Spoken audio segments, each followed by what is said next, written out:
2015 সালে আমি গিয়েছিলাম ইন্দোরে, ভারতের ইন্দোরে একটা সাউথ এশিয়ান ডিবেট কম্পিটিশন অংশগ্রহণ করার জন্য।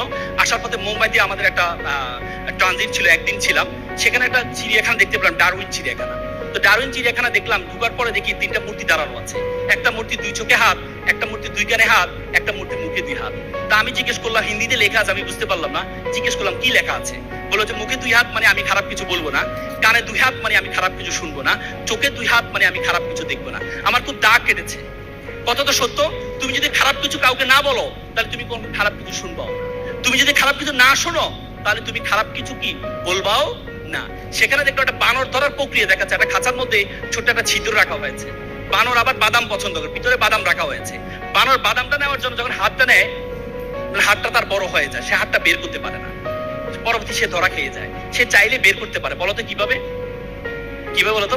বাদামটা ছেড়ে দিলে, কিন্তু সে বাদামের লালসা সে ছাড়তে পারে না। তোমাদের লাইফে অনেক বাদাম আছে। আড্ডা ইজ ওয়ান কাইন্ড অফ বাদাম, Facebook is one kind of বাদাম, gossiping is one kind of বাদাম, gaming is one kind of বাদাম। বাদামের লালসা যদি তোমরা সারেন্ডার না ছাড়তে পারো তাহলে তোমরা বানরের মতো খাঁচার মধ্যে বন্দী হয়ে যাবা।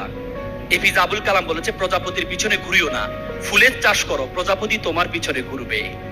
তো সুতরাং তোমরা প্রজাপতির পিছনে না ঘুরে ফুলের চাষ